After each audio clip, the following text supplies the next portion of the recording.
Welcome to Taco Tuesday, Dun, da, da, da, da, da, da, da.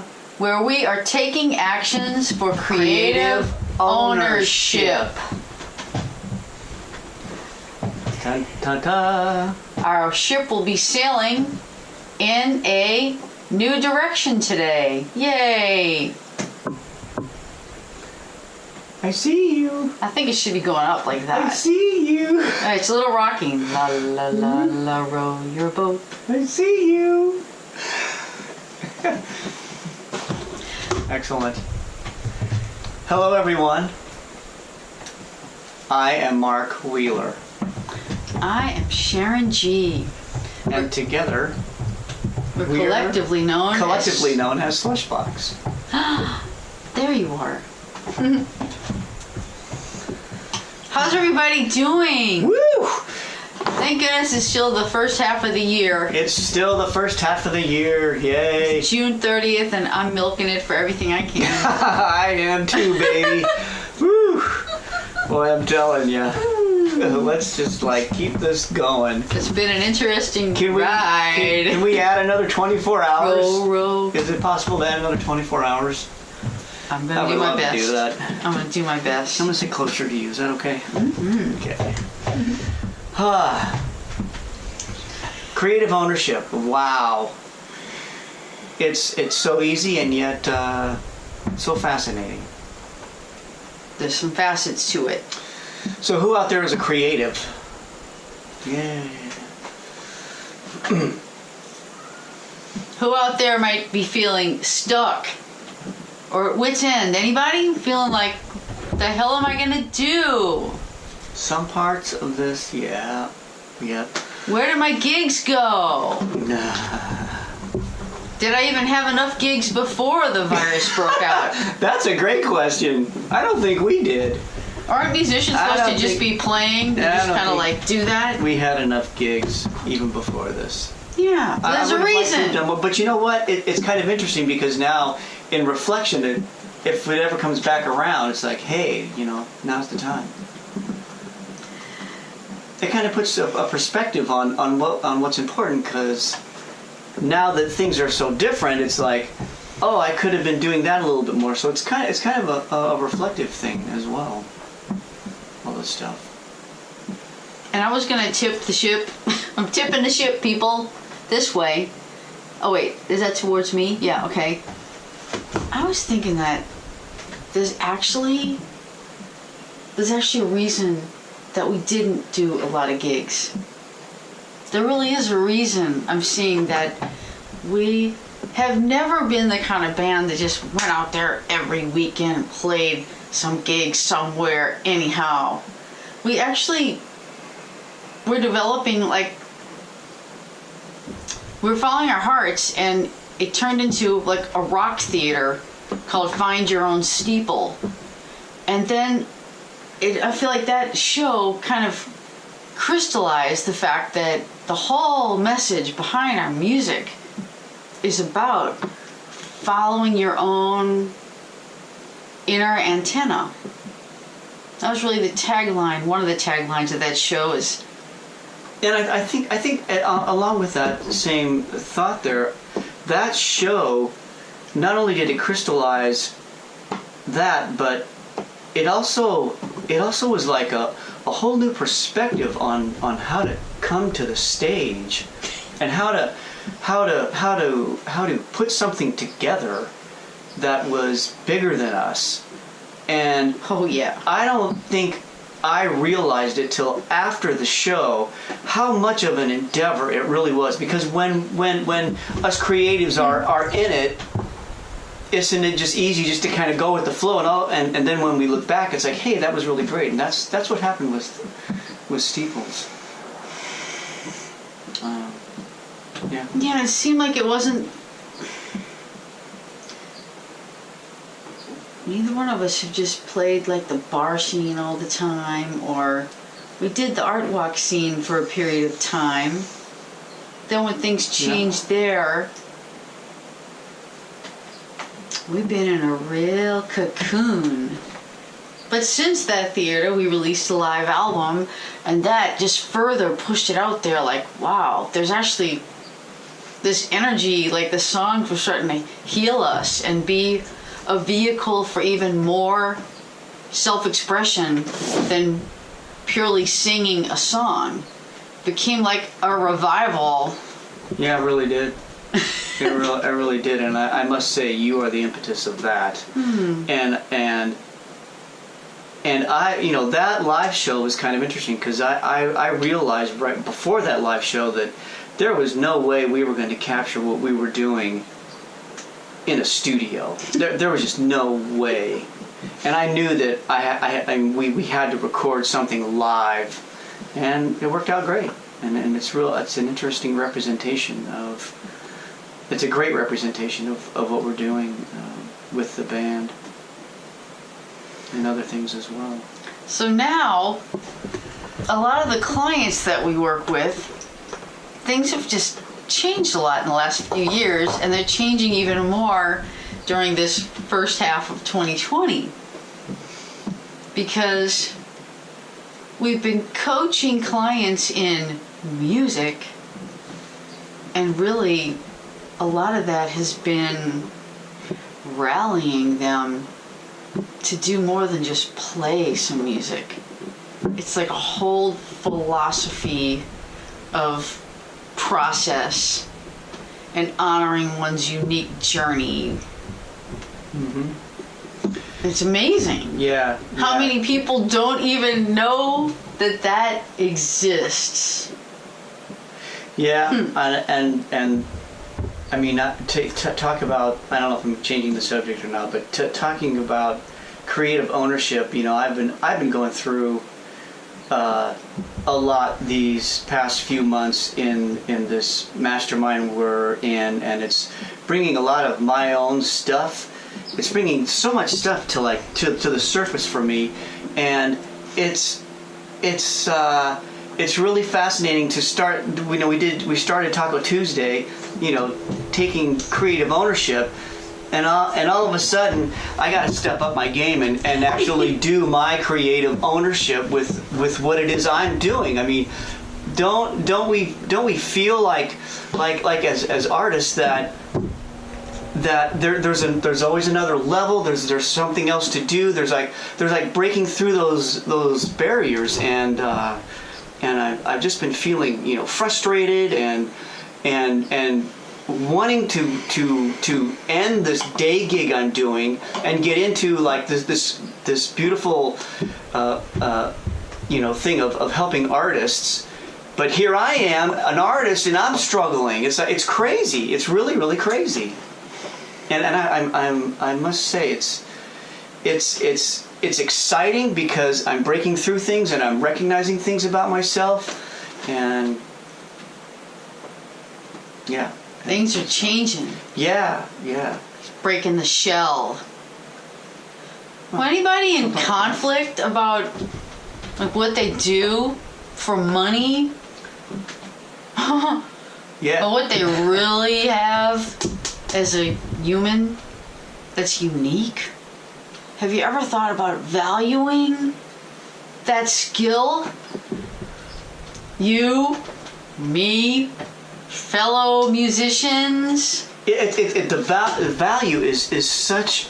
It's so esoteric sometimes. You know what I mean? Because it's like, well, how much do we charge for a show? I mean, because there's like well, when you're doing bar gigs, it's like, okay, the guy behind the bar says you got to sell this many drinks, and I hate that. I've never even said those words, like, the ones like tip your blah blah blah blah. It's like that is not why I am here. I mean, I appreciate you people that are out making drinks and dealing with the public, and oh yeah, it's nothing personal to anybody who's out there doing what they need to do for a gig. I totally get that. But as a performing artist, there's another side to it that sometimes bumps up against stuff. And then you feel like, kind of like, what am I worth here? Or like, I've felt that way. I'm not here to sell beer. I don't even sell beer well. And presenting new material that people can't necessarily relate to right away is that's a weird thing. It's like, well, maybe this just isn't good because people at a bar don't know what it is. Is that a good way to value one's heart? You talking about the song? Art? Yeah, like whatever, the whole presentation. And then meanwhile, if you happen to be working or spending time doing something for money that's just not even close to what your heart is telling you, then there's kind of like this constant, like your ship is kind of like, like that. Your world might be upside down. I like this thing. So I mean, we're doing our best to turn that ship around. We're doing our best to... We are turning it around. To get that ownership of who we are in alignment. Yeah. Yeah. And it's amazing to talk with people about their journey and to be mentoring people along their journey, offering some hope and some wisdom and some tenacity. What are we offering one particular client I think now who is in a little transitional phase for himself also? What do you think is the best thing we're offering him about taking his action? Well, I think we I don't know how to answer that question. What are we doing to help them? Yeah. Well, yeah. I mean, what do you think? We're talking with him. We're helping him discover who he is. We're helping him dig. We're helping him. We kind of shoot out ideas with him. I mean, give him some little tasks. They're really small tasks. Hold him accountable to some of the things that he says he wants to do, but he's afraid to do, and then we just check in. Because sometimes if people have been kind of beaten down by their current situation, the world situation, their family situation, their job situation, they might find it hard to even spend time and energy on what they really want to do, something that's been burning inside of them. So it's nice to be midwiving that, so to speak. What is it? Yeah. Collaboratively midwiving. Mm-hmm. Is that a mid-coupling?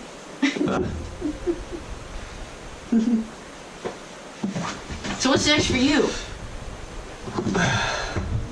What's next for me? Yeah, what's part of your ownership?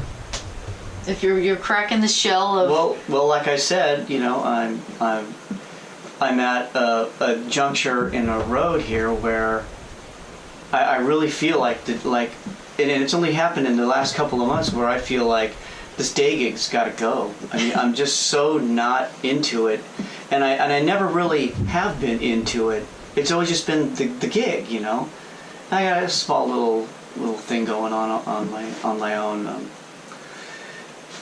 No, it's not weed. He can't even say it because it's hard to own something that you don't. Your heart's not in. Like when I worked in corporate America. I didn't talk about what I did ever. Yeah, you're right. I don't like to even say. I mean, I do this landscaping thing. It's just so outside of really what I want to be doing, and I'm just coming into terms with that recently in the past few months that. This landscaping gig is just not who I really want to be in life. It's not even that much money. It's just like what? It's just like floating. It's probably not that much money because I don't put energy into it. It's not who I am. It's not really what I want to be in life. I don't want to be that.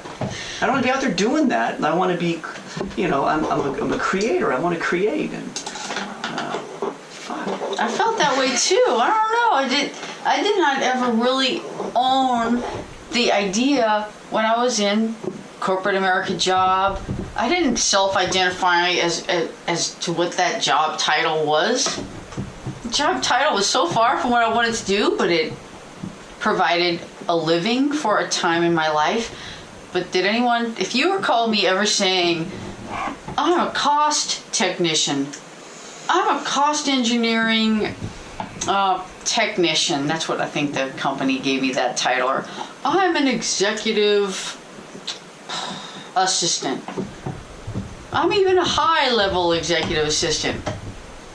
Sharon G, that's what she's doing? What? You know, they say that you know, if you're on the monkey bars and you gotta step up on that plank, right? It's like a plank on a pirate ship. Ooh. Where it's like, you know, back to the ship, and you got kids but behind you wanting to get on, so there's like this push to go. So you got to grab one ring, right? And you got to time yourself so that when that other ring swings back here, you can swing out and you can grab it, right?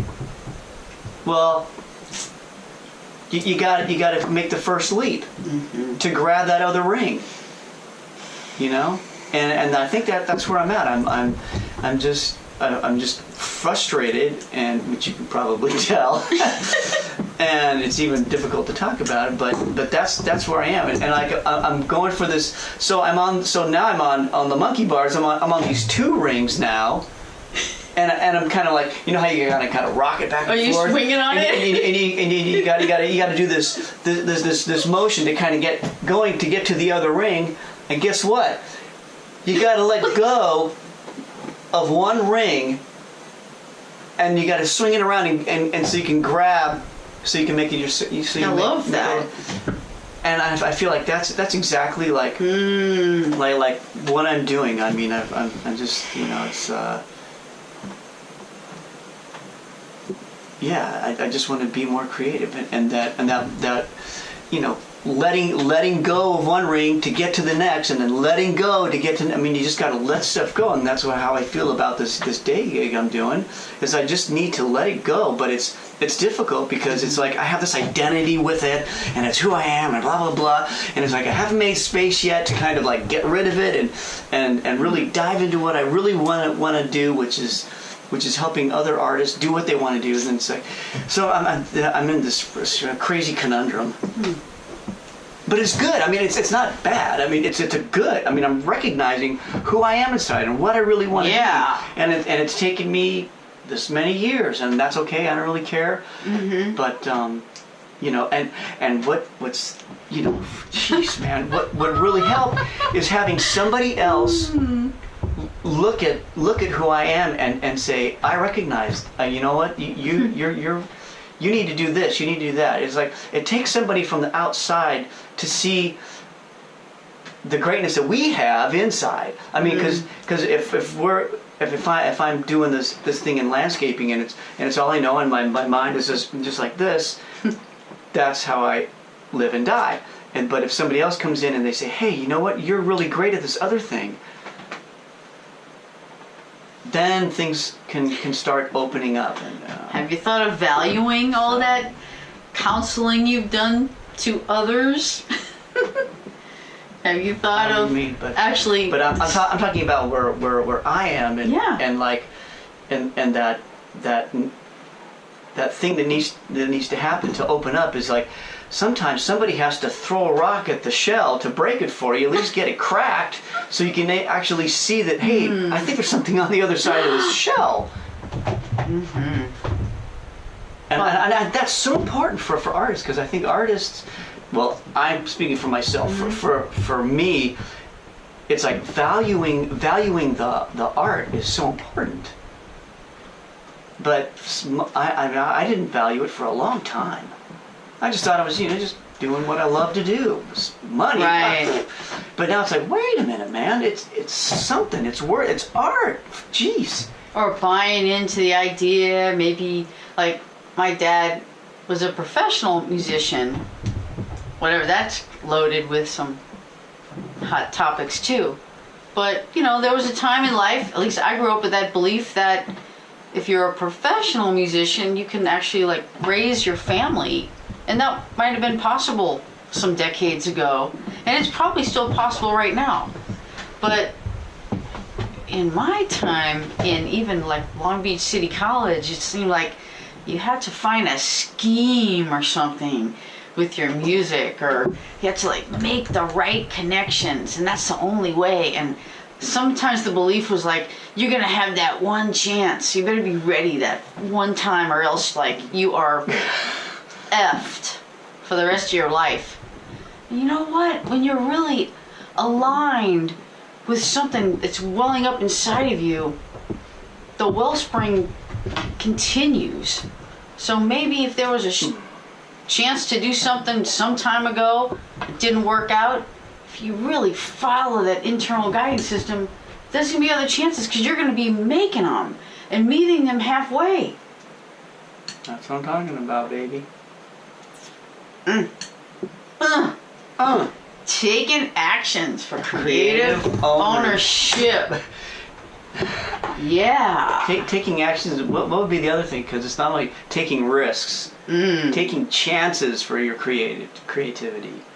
Taking those chances and trusting and knowing that it's okay to do that. There's an inner drive. Do you think we're on the earth to just follow the pack, or believe that creative success is for like other people or a certain demographic?